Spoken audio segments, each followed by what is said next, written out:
में बार बार आप लोगों का आता है और ये आपके भी आता होगा कि जो अनुसूचित जो जनजातियां हैं, एक जो ट्राइब्स हैं आप लोगों का, उनसे एक आम नागरिक क्या सीख सकता है, एक भारतवासी क्या सीख सकता है। तो इसी डिस्कस को लेकर के आज मेरी स्टूडेंटों से जो बात हो रही थी, तो एक बात निकल करके आप लोगों का सामने आई कि जो ट्राइब्स हैं वो हमें बहुत कुछ महत्वपूर्ण बातें आप लोगों का सिखाती हैं, जिसमें सबसे पहला है आप लोगों का money is not everything. Money can not ensure of happiness. लोगों की जो खुशियां हैं वो कभी पैसे से नहीं आती हैं, और लोगों के पास में बहुत सारा पैसा है फिर भी लोग चैन की नींद नहीं ले पा रहे हैं, अच्छे से खा नहीं पा रहे हैं, पी नहीं पा रहे हैं, करप्शन कर रहे हैं आप लोगों का सैलरी मिलने के बाद भी। लेकिन मेरा मानना है, जहां तक लोगों को ज्यादा तरीके से आपके पास में भगवान ने जितना दिया है उसमें संतुष्ट रहें, अच्छे से खाएं, अच्छे से चैन की नींद लें, और अगर कोई चीज अगर आप लोगों के पास में जरूरत से ज्यादा है तो आप लोग उसको शेयर करने में बिलीव रखें। जो जरूरतमंद लोग हैं उन लोगों की मदद करें। तो ये सारी चीजें भी हम लोगों को ट्राइब से ही देखने के लिए आप लोगों का मिलती हैं। वैसे तो हमारी ट्राइब्स पर आप लोगों का ज्यादा तरीके से मूवी आप लोगों का नहीं बनती है, लेकिन एक मूवी है आप लोगों का, और मैं आपको सजेस्ट भी करूंगा कि आप लोगों को देखना चाहिए। और मेरी भी आप लोगों का one of the favourite movie है। उस मूवी का नाम है तुम्बाड। उस मूवी में ये बताया गया है कि जो पिता होता है आप लोगों का, जो लालच के साइकिल में किस तरीके से फंसता है, और उसका बच्चा जो होता है उस लालच के साइकिल से कैसे बाहर निकल करके आता है।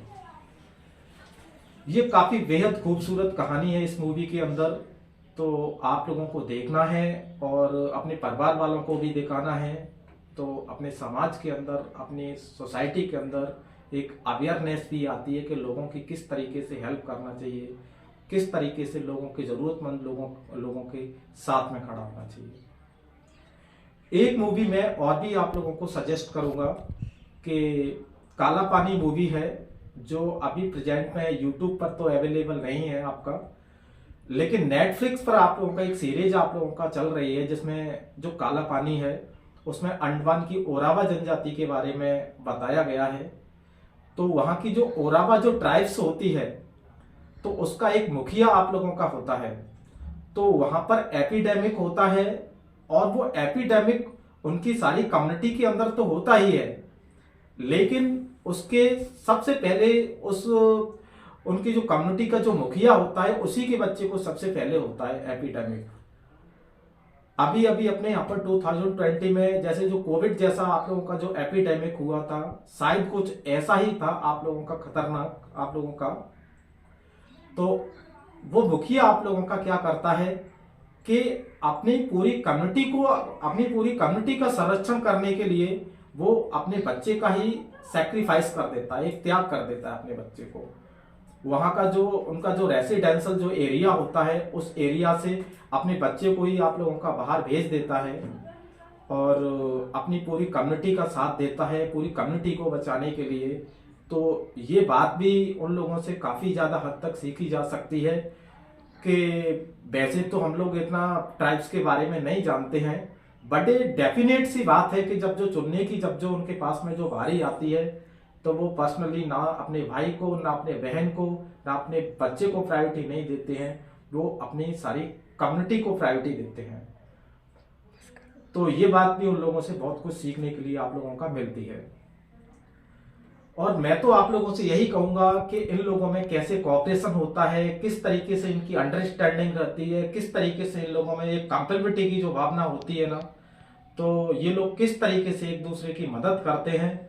तो हमारी सोसाइटी को सीखना चाहिए और आगे आने वाली जनरेशन को भी इस चीज से अवेयर कराना चाहिए। एक बात भी मेरे को इन लोगों में बहुत कुछ सीखने के लिए मिली कि इनमें जो एक एडॉप्टिलिटी होती है वो भी बहुत गजब की देखने के लिए मिलती है। आज के जमाने में आप लोगों ने देखा होगा कि इस मॉडर्न जमाने के अंदर सरकारी आप लोगों का डिस्प्लेसमेंट कर रही है, सरकारी माइग्रेशन आप लोगों का कर रही है, सरकारी भूमि खरीदती है, सरकारी भूमि से उस जगह की जमीन से रोड निकालती है, हाईवेज वगैरह आप लोगों का निकालती है। तो जब ये लोग जब घर से बेघर आप लोगों का हो जाते हैं, इनके जो हाउस वगैरह होते हैं वो टूट जाते हैं, तो इनके ऊपर एक बहुत बड़ा क्राइसिस ओवरड्यू आप लोगों का हो जाता है, एक संकट बहुत बड़ा हो जाता है इन लोगों के ऊपर। तो जब इन लोगों को एक जगह से दूसरी जगह के लिए आप लोगों का डिस्प्लेसमेंट आप लोगों का किया जाता है, तो दूसरी जगह पर जाकर के वहां के एनवायरनमेंट के अनुसार अपने आप को एडॉप्ट आप लोगों का कर लेते हैं। तो मेरे को इनमें जो वहां के जो माहौल के अनुसार आप लोगों का जो ढल जाते हैं, क्योंकि आप लोगों ने देखा होगा कि कभी कभी हम भी एक दो दिन के लिए घर से बाहर चले जाते हैं तो हम लोगों को नींद भी नहीं आती अच्छे से, हमारी डेली लाइफ का रूटीन बिगड़ जाता है। जबकि इन लोगों को एक जगह से दूसरी जगह डिस्पैच करने के बाद भी इन लोगों का डेली लाइफ का रूटीन आप लोगों का नहीं निकलता है, उस माहौल के अनुसार आप लोगों का ढल जाते हैं। तो इन लोगों में ये चीज भी आप लोगों का बहुत कुछ देखने के लिए आप लोगों का मिलती है। So this is something we should learn from the tribe. तो मैं तो आप लोगों का यही बोलूंगा, आप सब लोगों को इनसे सीखना चाहिए। तो आज आपसे डिस्कस करने का मेरा जो टाइम जो मुझे मिला, तो उसके लिए आप लोगों का थैंक यू सो मच।